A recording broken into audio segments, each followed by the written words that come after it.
I'm Autumn Lockett. And this is Mitch Randall. And you're listening to Good Faith Weekly. Welcome to Good Faith Weekly. On this episode, we've got a very special episode this week. We're going to be interviewing Good Faith Media's media producer, Cliff Vaughn. He just finished producing Good Faith Stories' very first season, entitled Brother Molly. It is a narrative podcast, as well as the podcast narrator, Erica Whitaker. So you'll want to stay tuned for that later on. Autumn, how are you doing today? We're doing really well. I am so excited for this podcast. One of the very first things that I heard when I came aboard Good Faith Media was some of the rough start, first few cuts of the Brother Molly podcast. And it was one of those moments where, you just have this frenetic energy start to kind of course through your body. As Erica will talk about in our interview later, I didn't grow up in a progressive Baptist world, so I didn't know who Molly was. In fact, probably the people I grew up with were trying to make sure I didn't know who Molly was. That's all It's Molly Marshall. You don't want to mess with her. Don't read any of her stuff. Look at this sparkly WWJD bracelet. What's over here? True love waits, Autumn. True love waits. Anyway, but it was just gripping, and to me, it listens like a This American Life episode where you sit in your driveway and you hide out from your kids so you can finish the story. Yeah, it is really good. I mean, as you can imagine, the staff's been able to get a sneak peek of Brother Molly before its release next Tuesday, and we also distribute it to just a few people and then listen to it to give us feedback. And you mentioned NPR podcasts that they produce, and that's some of the feedback we got, that it is so well put together. Cliff did a great job in the production of Brother Molly, and had a great subject as well.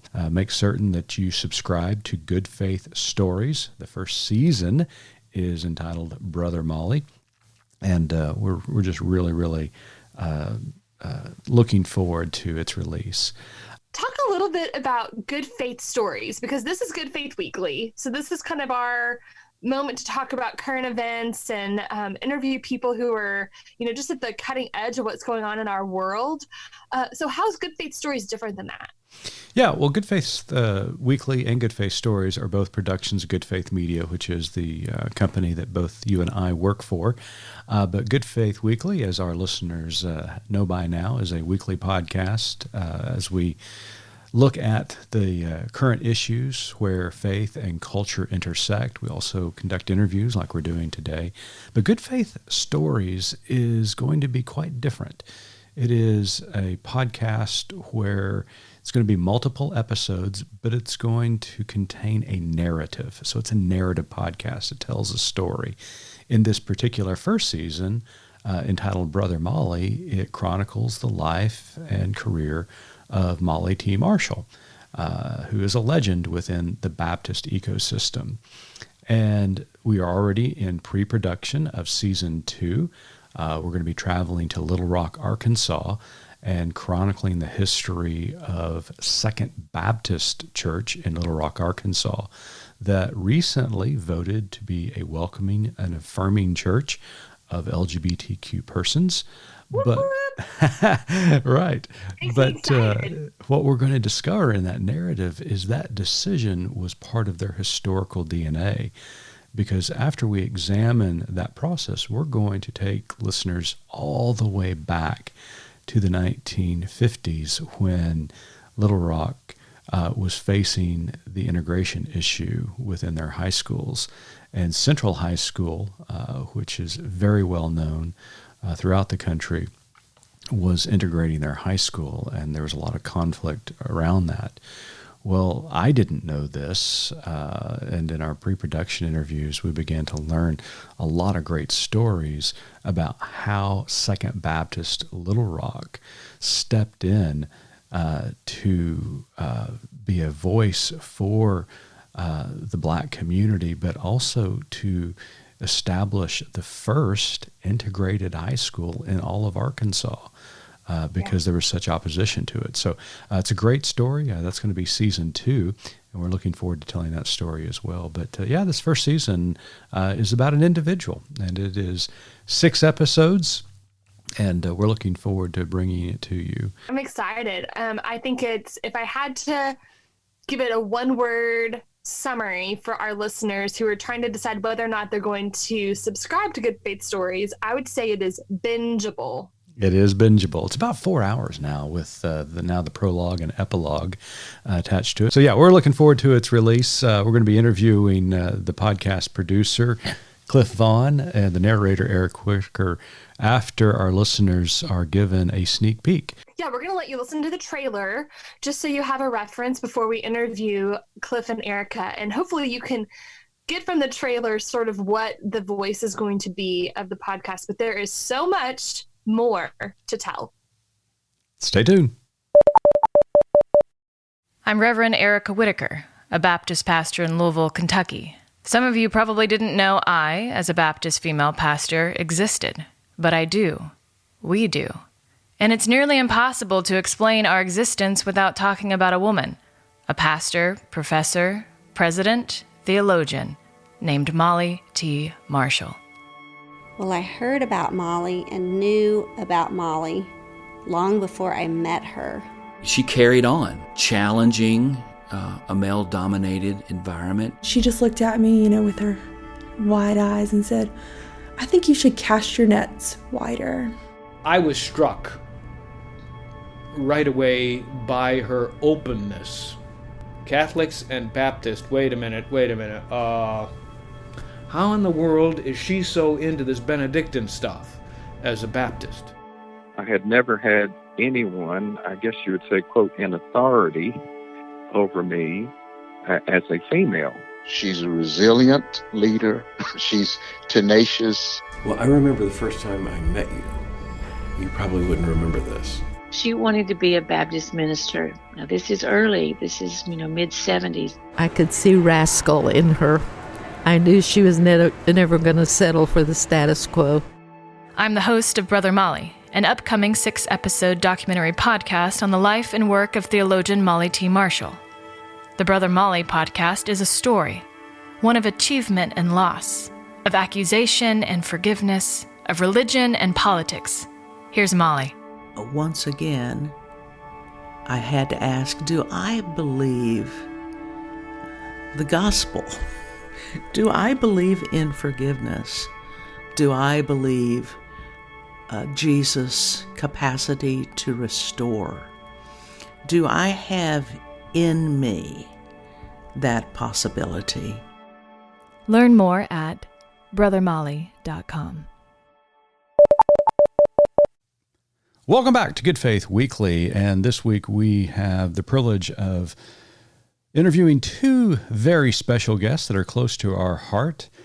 Good Faith Media's media producer, Cliff Vaughn, and pastor of Buchel Baptist Church in Louisville, Kentucky, Reverend Erica Whitaker. Did I just butcher that name, Erica? Well done. Close enough. Close enough. All right. Well, we appreciate you joining us on the pod. It's a very exciting time. We are going to be releasing the much awaited podcast in the series Good Faith Stories entitled Brother Molly. And so finally. I know, right? It's had a little delay or two, and we hope that you'll be able to listen to that wherever you get your podcast. So, Erica, Cliff, welcome to the pod. Thanks. It's Thanks nice for to having be us. Now, Cliff, you are kind of in the dark, literally, these days because you had a storm roll through Nashville a couple of days. Everybody safe there? You guys doing okay? Yeah, we're well. It was not as damaging and not as costly in terms of life as the tornadoes back in March, but a lot of us are still without power. I think this is day 3. Time, all conception of time started going out the window with the pandemic, and then now being without power for several days has just compounded that. But we're learning to be resilient, and people are doing the best they can. Well, on top of a pandemic and murder hornets entering the country, this is the last thing you needed. So glad everybody's doing well, and hopefully you'll get power restored soon. Erica, how are you doing as pastor of a church or congregation? Doing okay through this pandemic? We are doing well. Thank you for asking. It has been not boring in the slightest bit. I still don't understand when people say, "Oh, I have nothing to do. I'm so bored." Maybe one day I'll experience that, but not right now. And I'm fortunate to have a great congregation who knows how to be church, if not physically together. They are very good at staying in touch with one another. So I'm grateful. Well, great. Well, I'm glad both of you are doing well and your families are well. Well, let's jump right into the podcast. And this podcast, Brother Molly, it's about a legend that many of us at least know or certainly have heard of over our careers. Molly T. Marshall is a legend in the Baptist tradition. So let me just begin by asking you both the question, what intrigued you the most about participating in a project chronicling her career? Well, she is a living person who has given so much hope to so many Baptists, not only women, but men. And so for that reason, she is, as you say, a living legend. And her story made sense as a launch for our new narrative podcast, Good Faith Stories. Now, being a living legend and the fact that she has given so much hope to so many means that she has also been a lightning rod, of course. And so you could also look at that fact as another reason why her story would be so fascinating. But I don't think there's any shortage of answers why she and her story would be a logical first choice for the narrative series. Well, to be part of living history, like Cliff was saying, is quite an honor. And that is what initially drew me to this project, is that I get to participate in real time with what is taking place not only in the Baptist world, but is part of my own story. And that is what is so intriguing about the story of Molly Marshall, is that it connects to all of our stories. And to participate in some way, even just giving voice to this story, allows me to kind of intertwine my own experience. And that's the best part about this podcast, is that it's not about one person's story. It's about these long branches that connect to a deeper root system of not only the Baptist world, but the human world. And that's what's most intriguing about this journey and the podcast. To Erica's point about living history, which piggybacks on this idea of living legends, I think we try to be aware of all of our projects at Good Faith Media. All of our projects, while we talk about them in real time and we put them out today and we're 24/7 and all of that is true, but it also is true that we produce projects knowing that they will have something to say to us and others 5 years from now, 10 years from now, 20 years from now. And so we are chronicling something now, not only for our time, but also for the future. I was an undergraduate history major, and that means a lot to me still.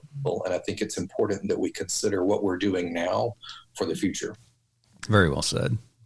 I just want to take a quick minute, and if you were going to describe this podcast to someone who had never heard of Molly Marshall, how would you describe it? How would you pitch it to them if they had no concept of who this was about? I would first ask, have you ever read The Odyssey? And they'll most likely say no, who's read The Odyssey. But that's what the story of Molly reminds me of, is this great adventure that is full of obstacles and challenges and victims and villains, but mostly people in between who are finding their way through the world. And Molly has such a deep-rooted conviction and calling throughout her entire life that you can't help but root for her. And what she does throughout her entire life, and she's not dead, what she continues to do is to kind of embrace every obstacle. And even those monsters that come her way, she has such a grace about how she navigates those waters. And that story is worth telling, whether you are Baptist or not Baptist, because it's a human story that kind of brings us all into it. This is a photo of a person's life, a snapshot, if you will, at this moment in time that chronicles her life up to this point. And she has lived such a rich and full life, and it's been full of peaks and valleys, and the podcast certainly details those. And so what I'm trying to say is there's a lot known about this very special woman that we all have grown fond of over the years. But in the course of making this podcast, was there a moment that you guys, I didn't know that about her, or was there moments of surprise for either one of you? No spoilers. So if I can just confess a number of things, which this is probably not the place to do it, but I'm going to go ahead. No, the world is listening. All three of our listeners are listening right now. So.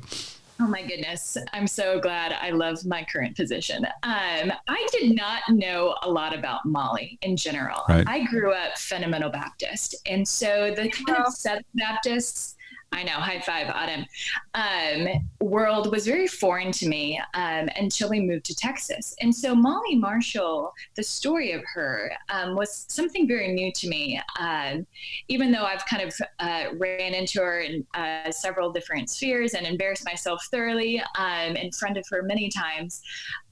So when I got to go to Southern Seminary with her, just hearing her talk about that, hearing her talk about climbing on the roof to like get to class, those type stories were just so intriguing because they were just so human and, you know, incarnational to some degree. And that to me, like, really grounded this kind of legend of Molly Marshall that I've been hearing through the grapevine.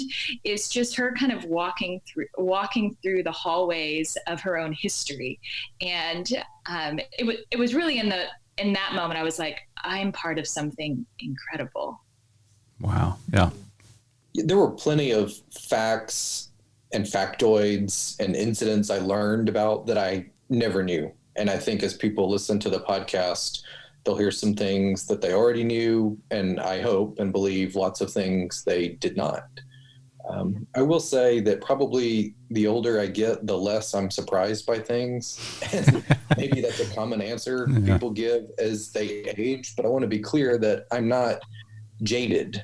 I don't feel that I'm jaded at all. I think I can say that I'm less surprised by things, but I continue to be supremely interested in people and supremely fascinated by people. It's one of the reasons why I love what I do, because I get to learn not only, yes, the facts about some unique individual's life, but it's how that person's life illumines my own, how that person's faith illuminates my own faith, what this person's journey can say to each of us about our individual and collective journeys. I find all of that so deeply rewarding. And so to call it my job seems incorrect or a mischaracterization of what I do. And so was I surprised by things? Maybe. I'm not sure that surprise is the right word, though. It's just every conversation is an opportunity for me to learn something I didn't know. Mm-hmm. So, Erica, you alluded to when you all went to Southern with Molly, and that's the seminary where she was fired from. So how was that? That was really extraordinary. And that was where I was most surprised. One, I'm a fiery, redheaded Baptist preacher. And so that was the first time I'd ever been to Southern. I've been living in Louisville for 3.5 years, and I hadn't stepped foot on the campus. One, because I still need like a good therapy session. And two, I just wasn't sure how I was going to receive that experience. And so to be on Southern for the first time in my entire life with Molly Marshall was really incredible. And I was surprised. I don't know why that was surprising, because I think part of being a young pastor is I'm still working through some bitterness of my own journey. And to watch Molly and the way that she kind of moved and spoke about her own experience, even the rough parts, was in such a forgivable tone. Even as we're looking at the walls of history and she's taking us through that, it was so healing for me to be on the campus with her, because she has already taken this journey of kind of grace and mercy for those that have wounded her. And that to me was really profound. Yeah. On the campus of Southern Seminary with Molly and Erica, and it was just the three of us for an afternoon. That was not a trip that I will soon forget. And I was keenly aware of the fact while we were there, I was aware of the fact that, wow, there are lots and lots and lots of people who would love to be with us right now, or would love to be witnessing what we're witnessing, seeing what we're seeing, hearing what we're hearing. And really what happens there, I don't know if that will surprise some people. Maybe. We hope you'll listen to the podcast and see what happens. But certainly being there with Molly, and not only with Molly, but with Erica, and having different generational perspectives and different generations represented while walking around and talking was illuminating for me. And it was a gift to me to be a part of it. Now, I mean, to set the stage for our listeners, I mean, this is, Molly T. Marshall, who's the former president of Central Seminary, and Dr. Al Mohler, who's president of Southern Seminary, two icons within the Baptist tradition on polar opposites of the theological spectrum, certainly at odds when Molly was there at Southern. Okay, so I got to ask, when you walked on campus, were you a little anxious? I mean, here we have three individuals, who probably do not consider themselves part of the Southern Baptist Convention any longer, walking around campus with Molly Marshall, who could have been at one point public enemy number one on Southern's campus. Were you a little bit scared that they were going to throw the cuffs on you and escort you out? So I was really anxious. I think I was like sweating the entire time, and it was like a lovely October day. One, because I kind of felt like a spy, like I wasn't supposed to be there. Cloak and dagger. Someone was about to escort us off campus at any point. And then I realized I'm not a big deal, but I'm with someone who is a big deal. So I was kind of waiting and just kind of watching to see how everybody was responding, particularly in the library, when people asked for our IDs to get into the library. And the guy took Molly Marshall's, ID and was like, why does this sound familiar? So it was really kind of surreal as we were kind of just visiting. Mm-hmm. I was maybe a tad anxious, but I knew that our purposes or motives for being there were not nefarious. We were visiting Southern with Molly, and that was historical. That was a historical moment itself. Mm-hmm. And so I tried to be open to whatever might happen, and some interesting things happened. Yeah, I almost felt like Molly's bodyguard half the time. Like I was waiting for somebody to come out, with the book or something, and I would block her or something like that, or tackle someone on her behalf. That'd be a really tiring job. But again, how she postured herself at Southern was also how Southern postured themselves to her. And I found that really remarkable to watch. Mm-hmm. It was. Wow. Now, I don't want to give anything away, but there is a moment when you're walking around campus and Dr. Moeller appears. I don't want you to tell us about the exchange that took place between the two, but how did that moment feel for you two as you were looking in on two individuals who are part of the Baptist history, conversing with one another? It was kind of what I would imagine a black hole might feel like. That was the last thing I would have thought of, Erica, but I'll go with that. So Erica is now in this black hole. Tell us about what you experienced in the black hole. So the thing about black holes is that time itself gets warped, where you're not sure if you're speeding up or if you're slowing down. And it's stuck in another dimension of reality that's so different from what's going on. So all I can remember telling myself was, don't say anything, just remain silent, which is difficult sometimes for me. But to watch it and to watch history collide with the present, as if you're in like a carnival fun house with all these mirrors, you're seeing these kind of, it was just like seeing time being warped and bent while listening in on a conversation that you're not quite sure you're supposed to be hearing or not. It was private and yet in such a public place, holding so many different realities together. It was quite strange and wonderful all at the same time. Yeah, sure. I think people are getting a sense of why Erica is the narrator of the podcast, because as she's answering these questions, she is bringing a poet's sensibility to how we characterize, chronicle, and understand our work on this. You know, the documentary work, and we call this a narrative podcast or a documentary podcast, and documentary filmmaking or documentary podcasting, as this is, it draws on various traditions and various sort of lines of work. Mm-hmm. Sometimes it's journalism, sometimes it's history, sometimes it's political activism, sometimes it's therapist, sometimes it's poetry. And so as I listen to Erica talk, I'm mindful of the fact that, yes, there is a certain type of poetry in what we have attempted to do, even as we are talking about actuality, a real person, and real events that go back decades, as well as into the very, very recent past.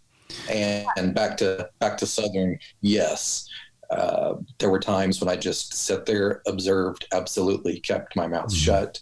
And I think that there are going to be some moments in here that will surprise some people, I guess, maybe in ways that they like and maybe in ways that they don't like. The fact that we can't please all of the people all of the time, and not that we have produced this podcast trying to quote unquote please people, but rather to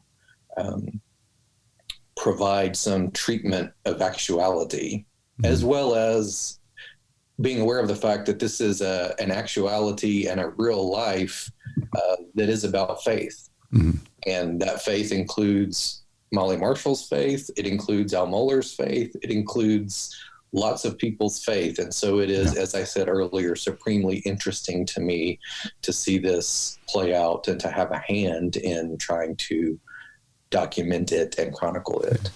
And when you think about Molly Marshall's career, obviously most people know her about the experience at Southern and her departure there.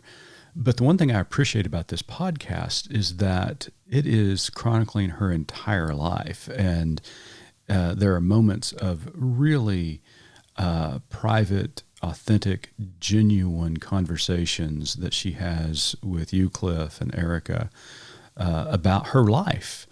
What was the one thing that you learned about Molly that you just didn't know?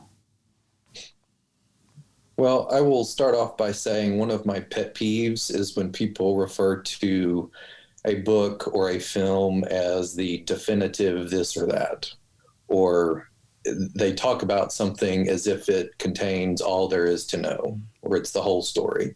And that's a pet peeve of mine. My opinion is we don't know the whole story about our spouses, about our best friends. You know, even people that you love and care for deeply can be mysteries to you in a sense. And so there's a way in which we're all, as a favorite quote from mine from another project that says, we merely fumble in the dark with the constituent parts of another person's character. And I came across that in archives, and this was something that people had written about a dear friend of theirs, someone that they knew and loved for decades. And they knew this person as well as anyone else would. And at the end of his life, they concluded that we're just fumbling in the dark with the constituent parts of this person's character. And presumably he would have said the same thing about them. And so I don't ever want to say that we've said everything there is to be said. We absolutely have not. So what was the original question? That, you know, Southern was such a defining moment for Molly and her career, but this podcast speaks more openly and broadly about her life and career. Was there something that you learned about her you didn't know? Yeah. So I think I got on that tangent. Sorry. It was great. No one episode says everything that's to be said about a person. And so from the very beginning of this project, back in early 2019, we made the creative choice to try to cover the breadth of her life. That's not saying that we've covered everything, but we have gone back to her ancestors. We pick up the story with her ancestors and move forward up to, very recently. And so I guess as I look at all of that, one facet of our humanity has kept coming back to me over and over again as I've thought about Molly's life. And that is the ways in which we humans are extremely resilient on the one hand, but oh so fragile on the other. And each of us, I think, has both of those things within us. And we can see this demonstrated now with the virus, or there's a power outage in Nashville. Right. And you see just how resilient humans are and can be. And yet sometimes just the smallest thing knocks us off our center. It can be just a word. It can be a surprise, something we weren't expecting. And so I've seen that. And it's something that I've thought about for a long time on previous projects. And maybe that's never been better demonstrated than with the story of Molly Marshall, the resilience on the one hand and the fragility on the other. And that might surprise some people who have thought Molly Marshall is resilience, without recognizing that or reminding themselves that she's also human and fragile. And I would say the same thing about Mitch and Autumn and Erica and myself. This is what it means to be human.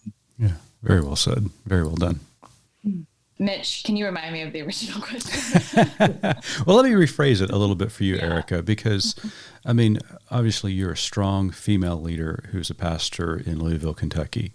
When you signed on to this project, you knew that you were about to encounter a living legend.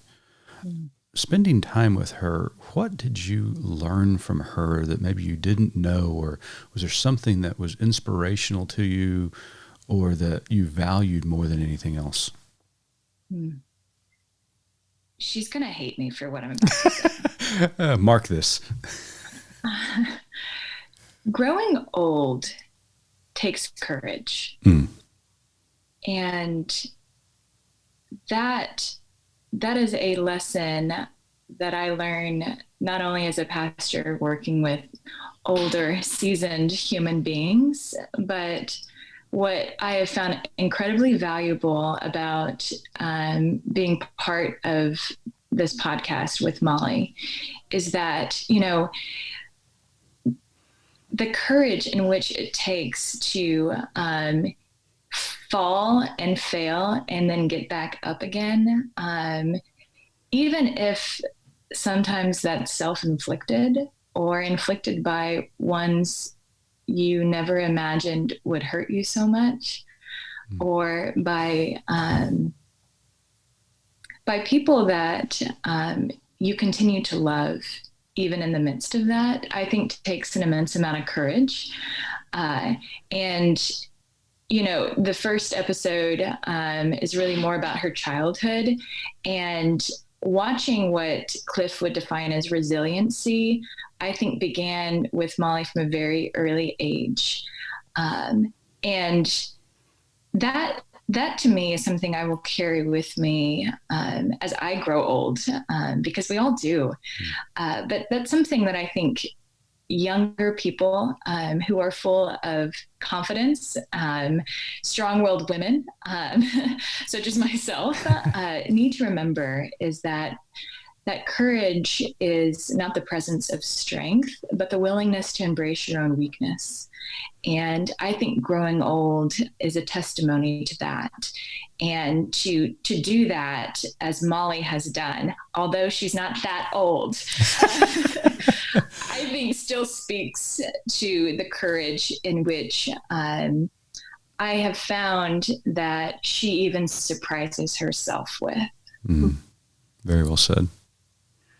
So obviously, as we've alluded to, the podcast was not without challenges. So right as we were about to release this thing in March, we got the news of Molly's resignation as president of Central. Was there a point when you thought that this might not happen? Yes. There was a point in which I thought this just may not ever see the light of day. And I'll be honest, I had gotten to a point where I had made my peace with that, even though I thought and still think that this project is the quote unquote best thing I've ever done or been a part of, or that our organization has put out. Even with all of the challenges, and it has been very difficult. And yes, I thought this may not make it, but I had made my peace with that. But I will give credit where credit is due. Mitch has been very calm. I think this is his demeanor. This is why he makes a good executive. He is calm.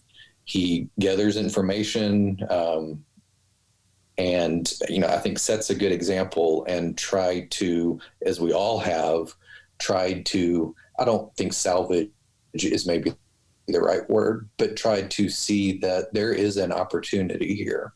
And in some ways, just giving up on it may have been the easy way out. And it took a lot more effort and more courage and more work to try to get this thing across the finish line. But we hope it will have been worth it, because there has been and still is, and we hope will be, an opportunity to talk about things that are much greater than ourselves. Would you say, Cliff, that there's more to tell? Yeah, that's our tagline for Good Faith Media. That's right. It's like our handle marketing or something. Yeah, it was like it was just sitting there. There's always more to tell. That's why we chose that tagline for our new organization. Mm-hmm. Absolutely. There's always more to tell. Back to my point about nothing is definitive. None of us have said all there is to say. We never will. And maybe how boring would things be if we were able to? Yeah. And Erica, did you think that this was going to be put on the shelf for a while? I'd like to return to the black hole. All right, we'll go there with you. Let's go. The moment that I heard, or the news broke out about Central, I was like, this is what it's like to suck something so great into a black hole. Like, it's just going to disappear. Like, it's not going to see the light of day. And that, like, the deep disappointment that I was feeling, at the pit of my stomach, was very much like that. But again, I do think it was part of this kind of black hole moment, but it was able to come out on the other end, and it was stretched and reshaped into a dimension that I don't think anybody could imagine, and that time itself would come to light. And again, just like you were saying, Cliff, having Mitch being willing to like move in that direction with it, and to let kind of the story and time reshape itself into something that we didn't imagine when we started off on the project.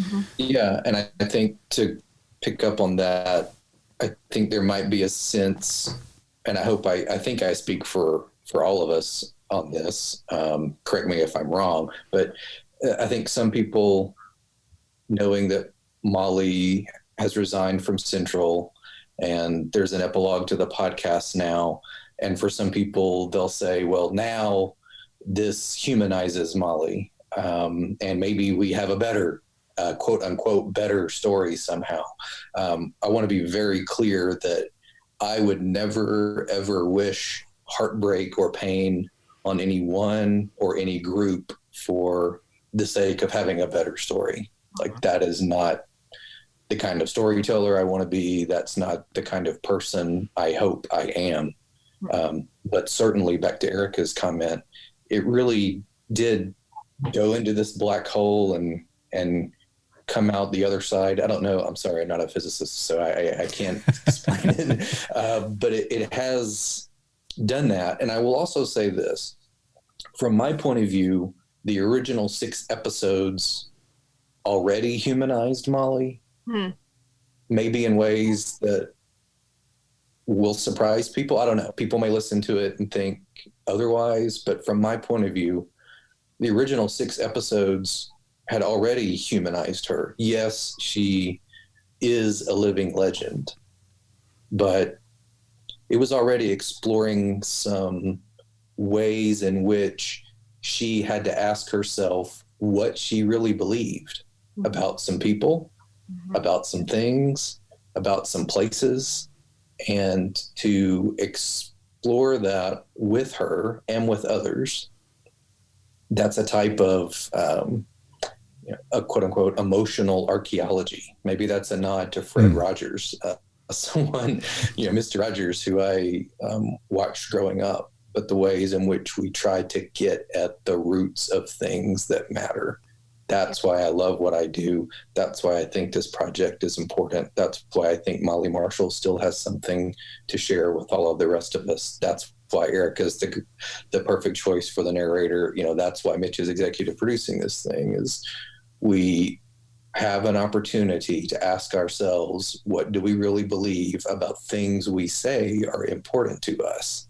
Things like grace, forgiveness, gratitude, failure, success, and so forth. Now, Cliff, I really appreciated about this whole group working on this project is how intentional you all have been. And there's been a real temptation to be exploitive about this, to be sensational about it, or to just run and hide. And I think there's a large amount of bravery that all of you have shown as you've worked through this living history and telling a story about someone who's not a one-dimensional Dickens character, because turns out they don't make great stories. Yeah. And Cliff, you mentioned a moment ago about an epilogue.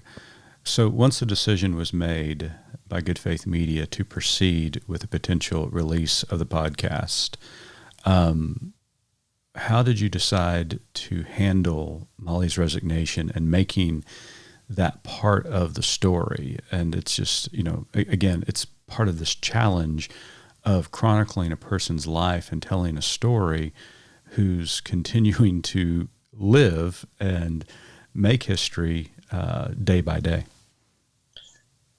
I tend to think that when you're working on creative projects, and I include a documentary podcast as a creative project, I tend to think that there are not necessarily right and wrong choices or right and wrong ways to go about it in terms of the creative choices, but there are better and worse ways. And so you're trying to see, is option A better than B? And it's not that B is necessarily wrong, but you're looking for the better and the worse ways. Having said that, the epilogue is certainly shaped by the fact that Molly was willing to give us an on-the-record interview after the announcement had been made of her resignation from Central. And so my conversation with Molly is clearly central to the epilogue. Erica returns as the narrator to try to stitch these important pieces together. It gives continuity to the previous 6 episodes, having Erica's voice remain in the epilogue. So part of the epilogue is really about trying to continue the work that we had started in the original 6 episodes, which is, what is the conversation we can have about things that really matter, the parts of our faith that speak to us, the parts of our faith we have questions about. Erica, I'd love to hear what you have to say about the epilogue too. You mentioned kind of getting this pit in your stomach as news was breaking, which resonated with me. Yeah. So I remember you calling me, Cliff, and being like, "Hey, this is what's up." And I'm like, "Oh, thank you so much." And now I'm going to throw up. And, that tension that comes with conflict, that makes a really good HBO series, but not like everyday life. But it's that tension in which I think the epilogue holds so well. It may not resolve the tension that so many people are feeling or experiencing, but it is so real and so human and necessary, especially since it draws on the tension and the storyline from the very beginning, from the first episode. And that to me is important. And that's why I said, yes, I want to stick with the tension. I want to hold that with you all in the most creative and helpful, non-exploitive way possible. And to trust that all will be well. And perhaps that's what good faith is trusting that, the tension in which we hold will lead eventually to the truth that we all know good and well, that all will be well. That's a great answer. It's really interesting. I am not a theologian, but I've certainly talked to lots of them. I'm sorry, Cliff. I apologize for that. Yeah. Spent the last 20 years talking to lots of theologians and academics and ministers and people of faith. And so it's been fascinating and will continue to be so to watch as ministers and people of faith process the epilogue in the original 6 episodes. Now, you guys have answered this, both of you have answered this in numerous ways, but let's just kind of, as we're wrapping this up, try to boil it down to a couple of sentences. What do you both hope this story and podcast accomplishes?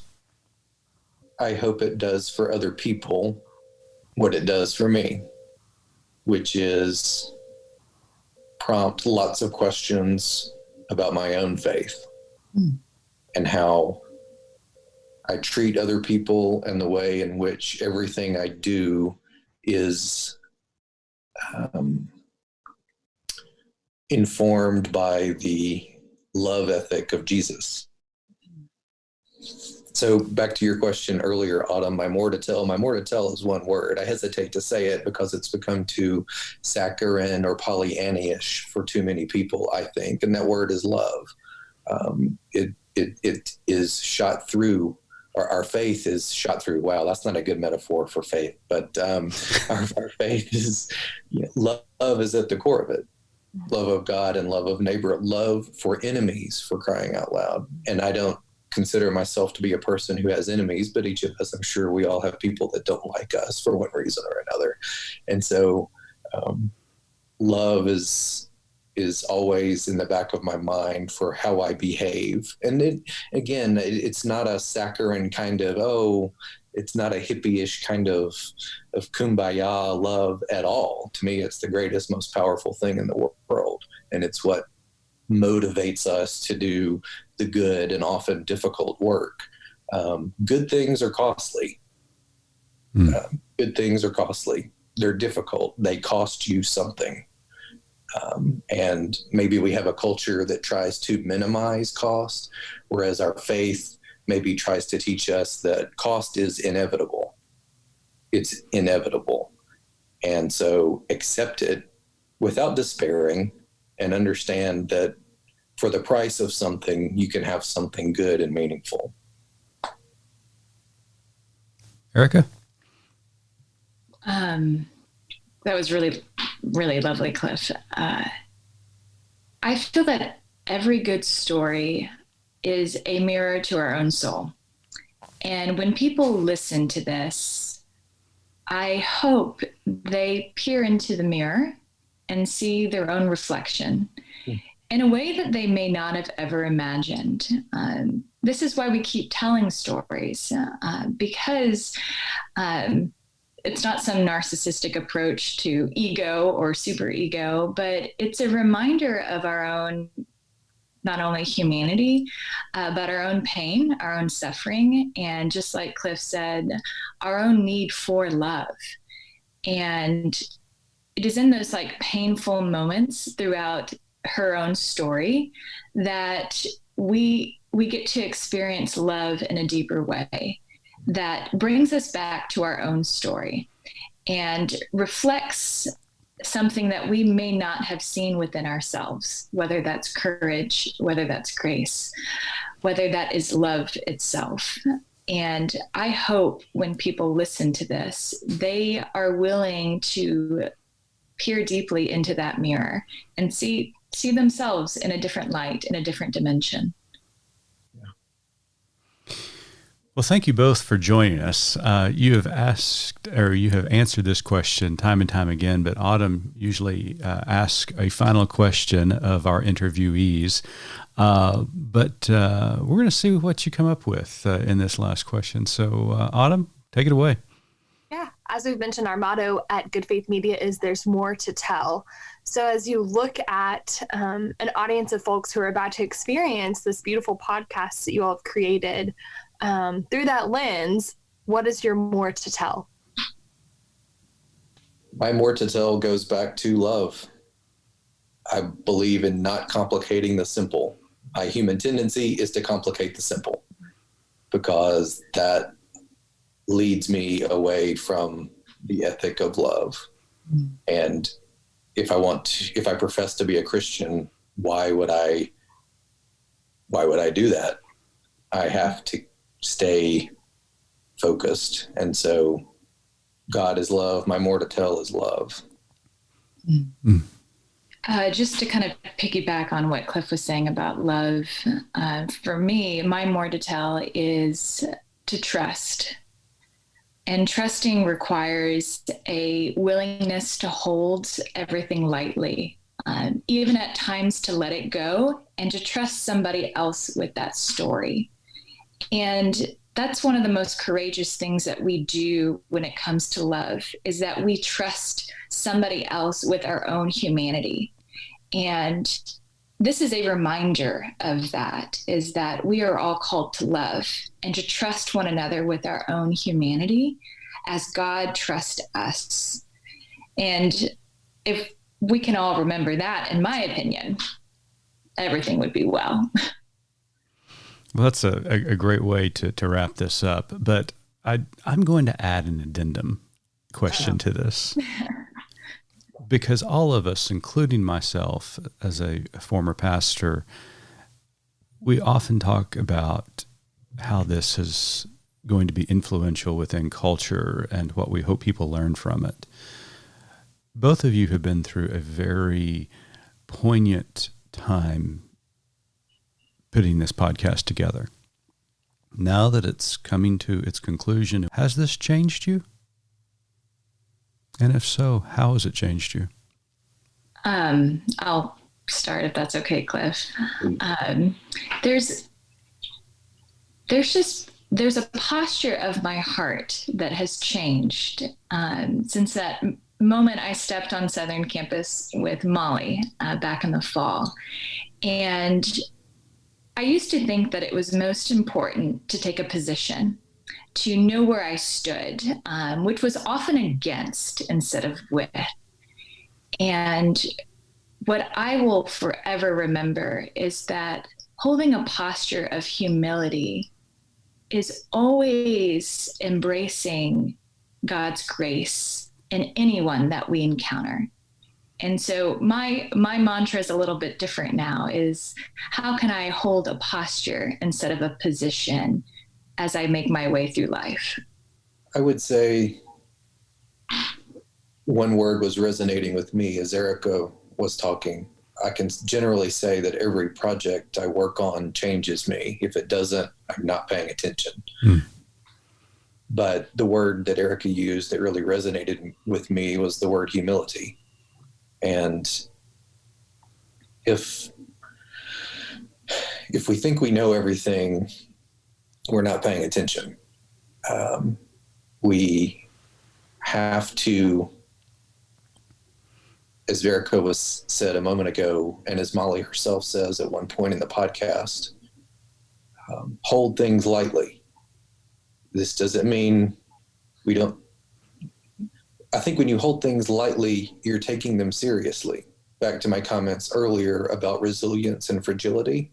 When you recognize things or people are fragile, you hold them lightly. You're careful. One of the reasons why I would say this project, as all of our documentary work is, it's emotionally taxing because we are working with real people. We are telling stories about real people. And if you don't take that seriously, I don't think you have a right to do it. I don't think I'm perfect. God knows I've made mistakes, but I try to be careful with all of the people who are gracious enough to sit down and talk while we hit record. And so this project has reinforced once again, as Erica said, posture of humility is a wonderful image for me. Thank you for that, Erica, as well as for your minister's heart, your creativity. Not to take too much of a left turn here, but I first heard Erica talking and performing. It was a couple years ago. And when I first heard Erica, I said, wow, she is such a creative person. She sees through things and people. And I thought, we have to involve Erica in one of our projects. And so here we are. And thank you, Erica. Thank you, Mitch. Thank you, Autumn. Well, ladies and gentlemen, that is Cliff Vaughn and Erica Whitaker. Thank you so much to both of you for joining us on our podcast. We wish you both the very best. And we want to make certain that the audience knows that the first season of Good Faith Stories, Brother Molly, will be released at locations wherever you listen to your podcast. So make certain you subscribe to Good Faith Stories. Both of you, thank you so much. We appreciate you being on the podcast today. Thank you, Mitch. Thank you to Good Faith Media. And thank you, Cliff, for putting up with all my shenanigans. Thank y'all. Thank y'all very much. Well, stay tuned as our next episode will be next week. Autumn and I have decided that we are going to go back to our regular schedule of releasing a podcast once a week instead of 2 episodes a week. So starting this week, we'll be back to 1 episode a week. So make certain you subscribe to Good Faith Weekly each and every week. We appreciate you allowing us to come into your lives. And as always, remember, there's more to tell.